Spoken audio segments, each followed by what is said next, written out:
Okay, calling the Committee on Ways and Means to order. This is the agenda starting with SB 2020. We're going to defer SB 2020 to the end of calendar so that DOTEX can testify on the measure. They're currently testifying in finance. Okay, next item, SB 2165.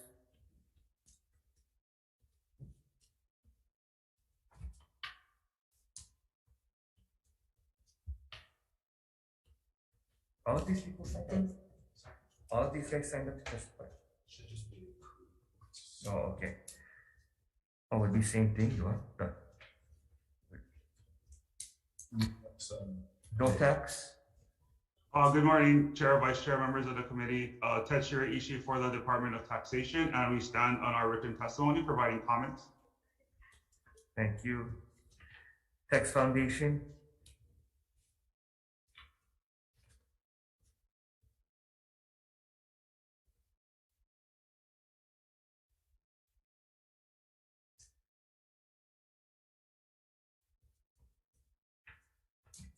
You're muted, Tom.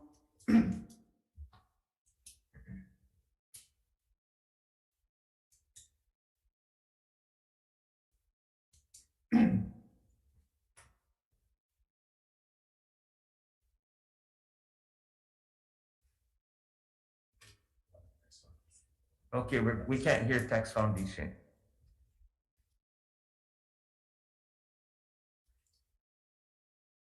Hawaii Children's Action Network speaks.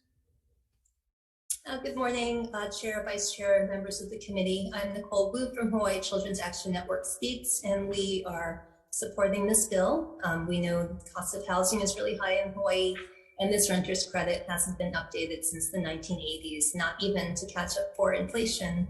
So it's definitely a good time to help our working families with some rent relief. Thank you. Thank you. Tax Foundation can. Yeah, thank you, Chair. We will stand our written testimony as well. Okay, thank you. Will Karen? Good morning, Senators. Can you hear me? Yes. Thank you for the opportunity to testify in support of SB 2165. I'm Will Carone. The renter's credit was last updated in 1989, which is the same year that I was born, and I'm about to turn 33. For context, the Soviet Union was still around. You could still smoke indoors, and Breda was still 4 years away from releasing Facing Future. That's how long ago this credit was updated. At the time, the median household income in Hawaii was just $30,000 a year. That was the rationale, I believe, for setting the eligibility cutoff level there. But in the last 33 years, the cost of living has skyrocketed, and in particular, the cost of housing, which this credit is meant to alleviate. At this time, a $50 credit barely makes a dent. I used to qualify for this credit up until just a few years ago, and I can remember during tax season, while every little bit helps, the $50 credit just felt wholly insufficient to make up for the fact that I was paying, 2/3 of my income to rent. So we badly need to update this credit so that it can be effective and do what it's meant to do today. And I requested some amendments in my written testimony to reflect that reality, but I won't repeat them in my oral testimony. So thank you very much for the opportunity to testify, and I hope you pass this bill. Thank you. Okay, moving on next to SB 2242. DOTEX. Thank you, Chair. Tetsuya Ishii from the Department of Taxation, and we stand on our written testimony providing comments. Tax Foundation. Thank you, Chair and members. Tom Yamachika from Tax Foundation. We just wanted to point out that this is a general income tax hike with very little in economic justification, given that we now have sufficient funds to motivate the governor to propose not only a refund of $100 to all the Hawaii taxpayers and their families, but also to squirrel away $1 billion in the Emergency and Budget Reserve Fund. If we have so much money, why do we need a tax increase? I'll be happy to answer any questions. Thank you. Chamber of Commerce. Thank you, Chair and members of the committee. Chamber of Commerce is concerned about this bill and do oppose it. The main thing we're concerned about is the increase in the capital gains tax and what it would do for our entrepreneurship community. They've been hit really hard in COVID, and that was one of the industries, and kind of the tech startups and all types of startups were really growing before COVID, and increasing the capital gains tax would kind of dissuade investors coming to Hawaii and investing in our small businesses and our startups. And any tax increase right now we are worried about for a lot of our small businesses just comes at a wrong time, and especially with the Omicron variant wreaking havoc in the state and shutting some of our small business down. We're concerned about the tax hikes, but again, especially on the capital gains side and what it would do for investment here in the state. And happy to answer any questions. Thank you. Yeah, can you just state your name? Oh, sorry, my name is Trevor Abrazoa with the Chamber of Commerce, Hawaii. Thank you. Hawaii Children Action Speaks.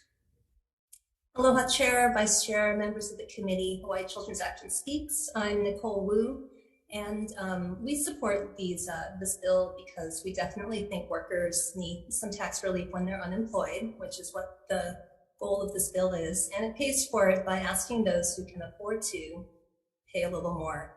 And the capital gains tax, I'm not sure if there's any evidence that the level of capital gains taxation has any effect on investments in businesses. I haven't seen that, but I know that Hawaii, from looking at the research, is only one of 9 states that allows capital gains to be taxed at a lower income than regular working people's paychecks like you and me. And it's really, really the wealthiest people who get capital gains. Only 7.7% of taxpayers who earned over $400,000 received almost 80% of the capital gains income in Hawaii. And there's also a racial disparity in the capital gains. Native Hawaiians and Pacific Islanders are 24% of tax units in Hawaii, but they only receive 17% of capital gains tax breaks. There's also a corporate income tax increase in this bill. And DOTAX says that nearly 60% of Hawaii's corporate income tax is paid by non-residents. So whenever we talk about taxing people who are from outside Hawaii, the corporate tax is actually one of the ways to try to get non-residents who benefit from these beautiful islands to pay a little bit more. And our current corporate tax rate is below the median of other states. So there does seem to be some space there where we could raise some revenues to help those who are unemployed and struggling in this economy. Thank you. Thank you. Hawaii Bankers Association. Thank you, Chair and Vice Chair, members of the committee. I'm Neil Kobayashi from the Hawaii Bankers Association, and we will stand our testimony and be happy to answer any questions you may have. Thank you. Thank you. Will Carone. Thank you, Chair. Will Carone, I support SB 2242. The COVID-19 recession has devastated many workers, especially in our low-wage tourism and hospitality sector. And those folks were already struggling to make ends meet before the pandemic hit. A lot of them are still struggling to get back to work. And so I think it's an important step to exempt unemployment from the income tax, especially since Hawaii already saddles our low-income neighbors with the second heaviest state and local tax burden in the nation. Families who earn less than $20,000 per year pay 15% of their income in state and local taxes, and those who make over $450,000 pay less than 9%. And so, as was mentioned by Nicole Wu from Hawaii Children's Action Network, the capital gains component is a really important way to balance the tax code a little bit better. The folks who are making money off of capital gains tend to be the folks who have been doing really well, actually, during the pandemic. In fact, some of them have been doing better than ever during the pandemic. And so I think it's fair and a good policy to increase the taxes on those capital gains earnings, at least to the same level as regular working income. I mean, I think it's pretty unfair and pretty ridiculous that capital gains are taxed at a lower rate than regular income. So I ask that you pass this bill and I support it. Thank you very much. Thank you. Next item, SB 2303, DOTAX. Chair, this is Isaac Choi, Director of Taxation. SB 2303, we stand on our written testimony. Thank you. Tax Foundation. Thank you, Chair and members. Tom Yamachika from Tax Foundation. We have submitted written comments. We think of even a better thing to do would be to re-examine the brackets to see if the reporting thresholds could be raised even further. Be happy to answer any questions. Thank you.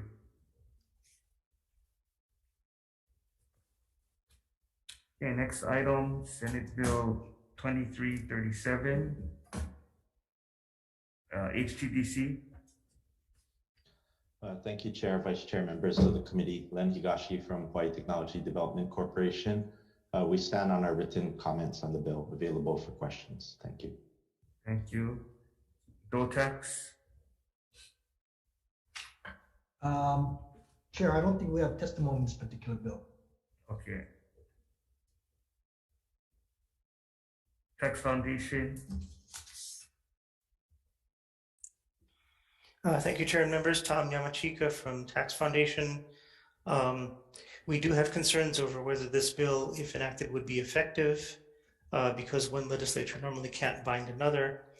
And we do note that there is already a program whereby the state auditor reviews all credits on a rolling basis. So this may not be, this may be overkill. Happy to answer any questions, Chair. Thank you. Hawaii Children's Action Network speaks. Aloha, this is Nicole Wu again. I'm just repeating what's in our comments, that we also have concerns that a lot of the income tax credits in the state, like the renter's credit that we just mentioned, really help working families make ends meet, and requiring a 5-year sunset or annual 1/3 reduction, as this bill would do, could really, undermine the intent of these credits. And the legislature can put in the sunset or make this reduction on their own. I just don't think it makes sense for you to be mandated to do this, because it can just add more burden to you on the other side when you have to try to maintain these credits. So those are our comments. Thank you for listening.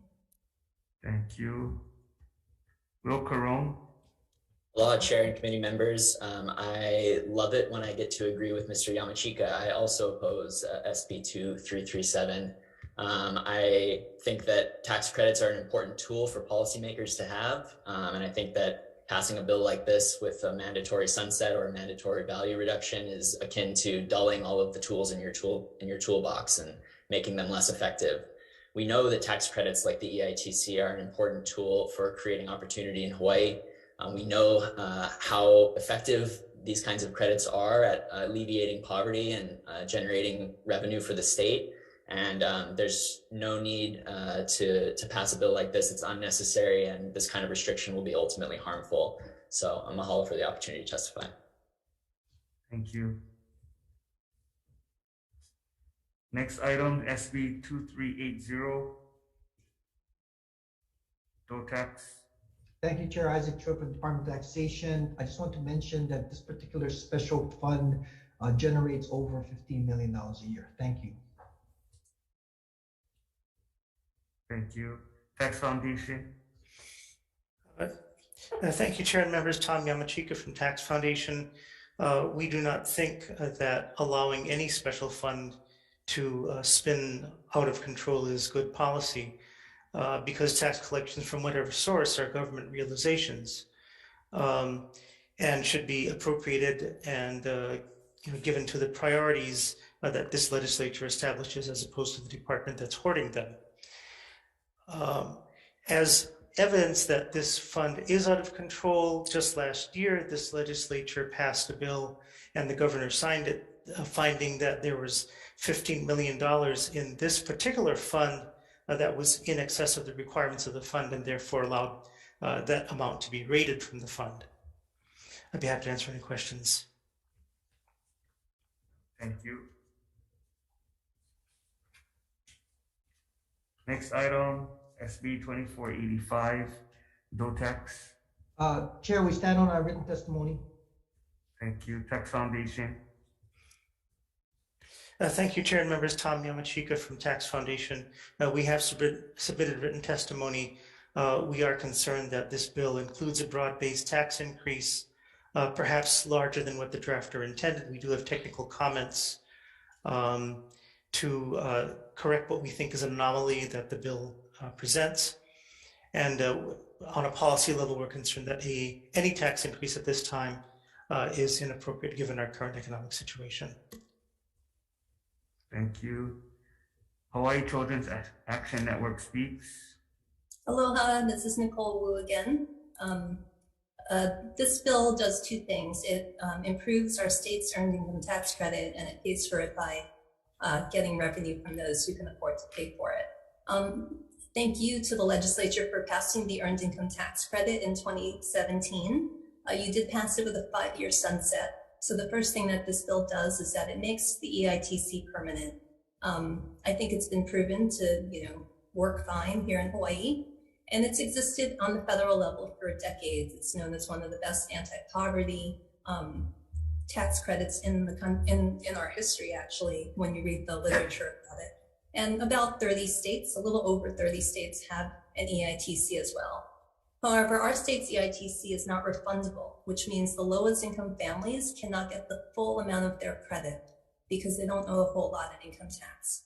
The federal tax credit and 27 out of 32 of the other EITCs or something along there do have a refundable tax credit. So we're one of only 5 states that don't allow lower income families to get the full EITC. So I do think these two things that this bill does to help lowest income families and make this credit permanent makes a lot of sense. It's paid for again by this capital gains tax credit, which I mentioned earlier. Another thing to point out is that by making if we do raise the capital gains tax, I do have some suggested amendments in my testimony to make it so that the capital gains tax is just capital gains, which are investment income. It's just taxed like regular working people's income. So I do have some amendments to make sure the bill does that. And if it does, 97% of these capital gains income tax increases would come from people in the top 5% of the income scale. That's people making over $261,000 a year. And this is to really help working class and lower income families make ends meet. So I think this is a great bill, and I really urge you to take a look at my amendments and then pass it. Thank you so much. Thank you. Hawaii Bankers Association. Good morning, Chair and Vice Chair and members of the committee. We're in opposition to this bill. I would just like to focus in on what was said about there's a 15% figure that the lower income pays from their income. That is very misleading. That came from the Institute on Taxation and Economic Policy, and that is mainly derived on excise tax, because as we all know, excise tax tends to be regressive. When it's income tax, the ITEP says the lowest 20% as a share on income, it is 0.6%. And for the top 1%, it is 6.2%. And if you add corporate income tax, it's 6.3%. The Tax Review Commission has said that the effective tax rate, which is a more accurate metric for saying how much one group gets or how much one group pays, it's negative only income persons, mainly because of offsets and credits, and 8.8% for the highest income persons. And the IPET admitted that their data is based on 2015 income levels, and they did not measure the impact of the SALT tax reform, but tax increase on certain high income persons. And I would point out that capital gains on investments also includes a 3.8% income tax that was included to pay for the Affordable Care Act. Thank you. Thank you. Will Carone. Thank you, Chair and committee members. I'm testifying in support, strong support, in fact, of SB 2485. I'm well aware that the income tax itself is progressive here in Hawaii and that low-income folks pay less income tax than high-income folks. That 15% figure is the effective tax rate. It's including the GET. So yeah, I know that the GET is the main cause of that 15% figure, but low-income folks still have to pay it. So it doesn't really matter that the income tax might be progressive if the GET is incredibly regressive. And so overall, the tax rate for low-income folks takes a bigger burden out of their income. We know this is true. I really think that the state earned income tax credit should be made permanent and refundable. The economic benefits of this have been well documented. For every dollar that's distributed as part of an EITC, the economy sees a $1.24 return. So it's a great economic stimulus. And as has already been mentioned, I think increasing the rate on long-term capital gains to at least make it the same as regular income is also a good way to balance that tax code back out so that it's less regressive overall, so that we have more revenue to invest. And lastly, you know, it's true that the state is looking at a revenue projection that's a lot better this year than in the past. But the same folks that are opposing tax increases for that reason are the same folks who were opposing it a couple of years ago when the state budget scenario looked a lot worse. So, you know, the opposition comes whether the budget outlook is good or bad. And so I don't think it really has anything to do with that. So I really encourage the committee to pass this bill forward. It's really the poster child for what tax fairness is all about. Thank you. Thank you. Next item, Senate Bill 2599, DOE tax. Thank you, Chair. Isaac Choi, DOE tax. We stand our written testimony with some technical comments. Thank you. Thank you. HTDC. Thank you. Thank you, Chair. Len Higashi, HTDC. We stand on our testimony supporting with comments and agree with the amendments DOE tax has recommended. Thank you. Thank you. DBED. Len Higashi, I'll be here testify for DBED. They asked me to. Len Higashi, this time on behalf of DBED, we stand offering comments, same testimony, agreeing with DOE tax. Thank you. Tax Foundation. Thank you, Chair and members. Tom Yamashika from Tax Foundation. We've submitted written comments with technical concerns, generally agreeing with DOE tax. Happy to answer any questions. Okay, next item, Senate Bill 2654. DLNR CWAM. Not present, Chair. Oh, good morning. Sorry, Neil Fuji with the DLNR Bar Commission. Good morning, Chair and committee members. Representing our deputy Khalil Manuel, who couldn't make it. We stand on our written testimony and here to answer any questions. Thanks. Thank you. DOE tax. We stand on our written comments, Chair.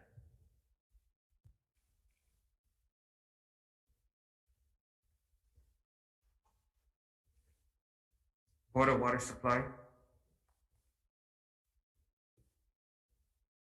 Not present, Chair.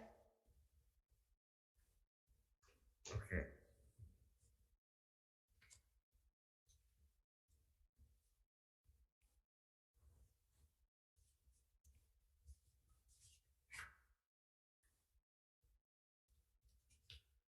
Okay, next item, Senate Bill 2654. Oh, sorry. Senate Bill 2712. Okay, no one signed up to testify. Next item, Senate Bill 3074. BNF. Chair, Craig Wright, Director of Finance. We stand on our written testimony and support, and are available to answer questions. Thank you.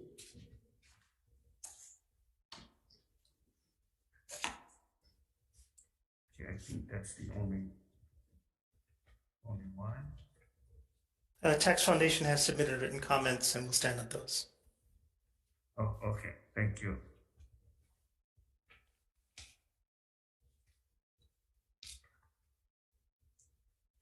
Next item, Senate Bill 3099, bill tax. We stand on our written comments, Chair. Thank you. Okay, BNF.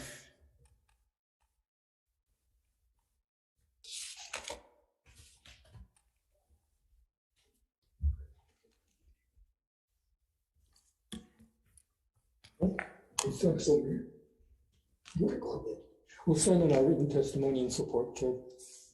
Thank you. Chamber of Commerce. Thank you, Chair, members of the committee. Trevor Arizua, Chamber of Commerce, Hawaii. We stand on our written testimony in support of the bill. Happy to answer any questions. Thanks.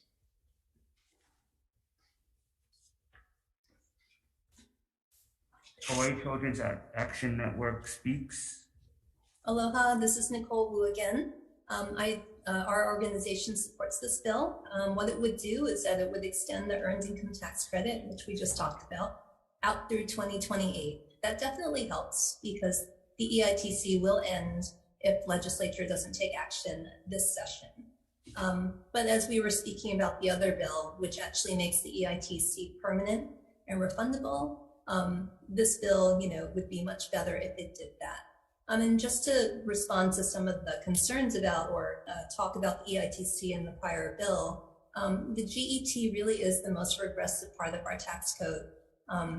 If you just pull that part out, the lowest 20% of folks in our state who make less than $20,000 a year, they're paying 10.5% of their income in GET, while those at the top making over $450,000, the top 1%, they're paying only 1.2% of their income in GET. So the entire point of the EITC is to help balance the tax code through the income tax credit system. It's a way to make it so that the GET isn't so harsh on lower income people. And as Will Carone mentioned earlier, we have the second highest tax burden, state and local tax burden on low income people in the country because of our GET. But tax credits like the EITC are the way for the legislature to start balancing out our tax code to help lower income families make ends meet. Thank you for listening.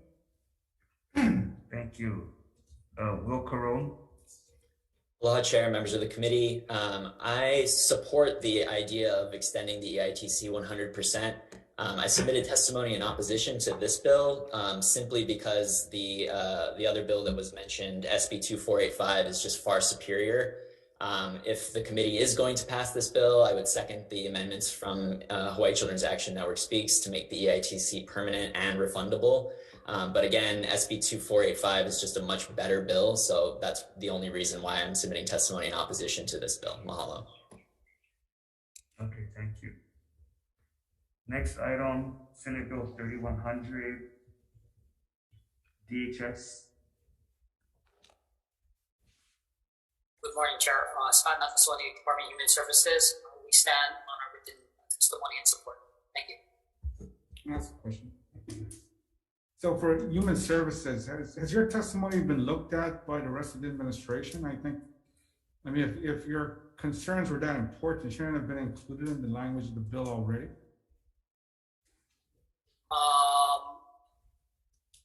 Our testimony is in support. We only made a friendly amendment suggestion. This is an administration bill. I mean, shouldn't this have been done in the process that the administration has to draft the bill that's as important as this one? I mean, this was highlighted in the governor's state of the state. Okay. Yeah. And I can only advise that. Yeah. We reviewed it and we are in support of the measure. but your question and concern, I can bring it back to our administration and let them know. Well, you're before us now, so I need a rationale for why this wasn't included. If it was something that, I mean, the language could have been included already. I mean, you don't really have any language suggest to amend the bill either. In our testimony, we are suggesting, we're just making a friendly amendment to consider exempting it for our state-funded assistance program. But what's the impact of that on the ARPA limitations of what we can do to make adjustments to our tax code?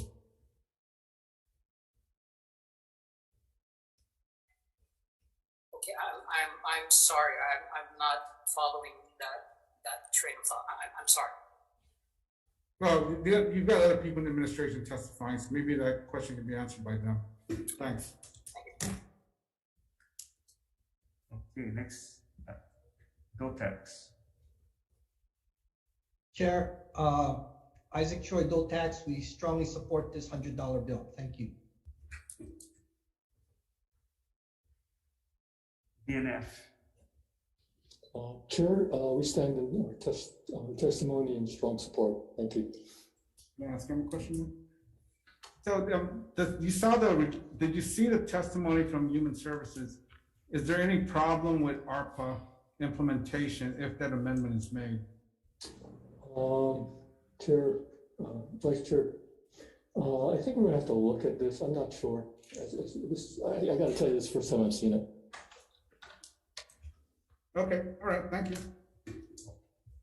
Okay, and then we'll go back to the first item, SB 2020. No tax. Thank you, Chair. I'm sorry to put this very, very complicated bill in front of you. The department needs clarification on exactly what the intent of the legislature is in charging the wholesale rate versus the 4% retail rate. We feel, and I think it's the legislative intent to have a 4% charge in the transaction, somewhere in the transaction chain to qualify for the wholesale rate. And I think there was some errors made in past legislation, and we just tried to get a clarification, Chair. Thank you. Thank you. Tax Foundation. Thank you, Chair and members. Tom Yamachika from Tax Foundation. The way the GET system was originally set up and the way it had remained for at least 30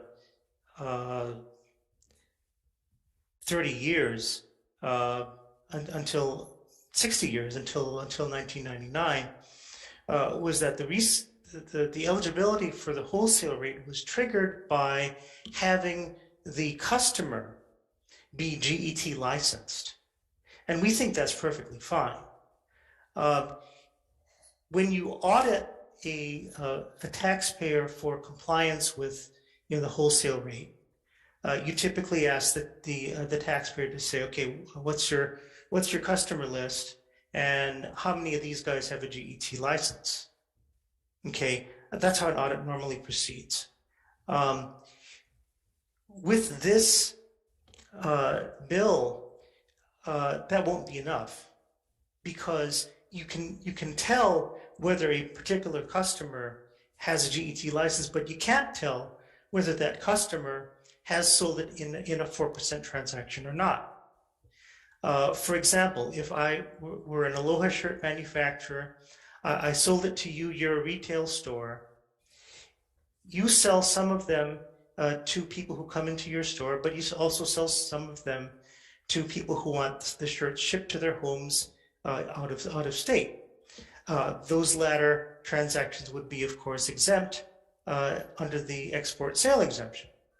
But I, as your supplier, have no idea how many shirts you're selling to locals or in your local store and how many you're exporting. So how is that going to be, put back on the supplier? That's going to be a tough thing.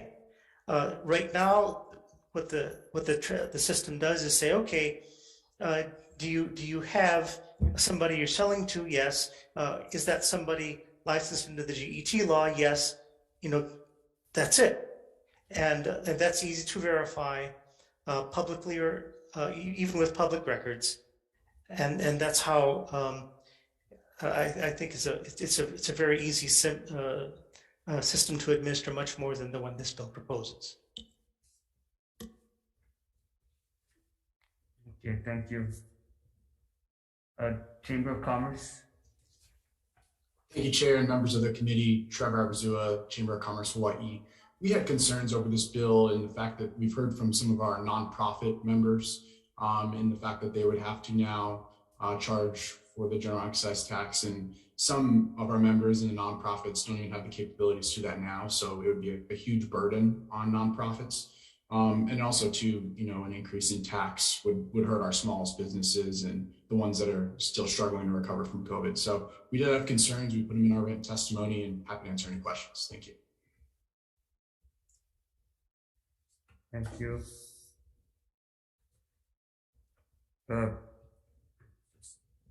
Hawaii Pacific Health. Good afternoon, Chair. Mike Robinson, Vice President, Government Relations at HPH. We're going to stand on our written testimony. However, we have one correction that I do want to make. I want to thank the Tax Foundation for clarifying for us. Nonprofit healthcare systems like HPH, we currently do not pass on the general excise tax that we currently pay of 0.5% on prescription drugs and medical supplies onto our patients. That's done by choice. It's not prohibited by statute. 0.5% is something that we've been able to bear. If this bill does pass, that 0.5% will go to the maximum rate of 4.5, which would probably cost us probably between $5 to $7 million annually. And so our question is whether, from a public policy point of view, now is the right time to be taxing the nonprofit healthcare system and either put us in a position to have to eat that or pass that on to patients who are receiving care from us. So we've got some serious concerns about this, and we will modify our testimony to state that, yes, it is allowable for us to pass it on. It's not prohibited, but it's certainly not something that we want to do. And at 4.5%, which would be a significant increase from the current 0.5 that we are paying now, that would make us have to make some tough decisions if this bill were to pass. Thank you. Thank you. Queens Health System. Good morning, Chair, members of the committee. I'm John Garibaldi with the Queens Health System. I'd like to just stand on a written testimony in opposition, and I echo the comments made by the previous speaker. Thank you. Thank you. Okay, that brings us to the end of our agenda.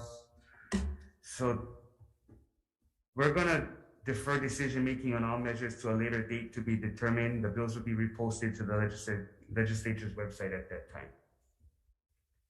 Okay, adjourn.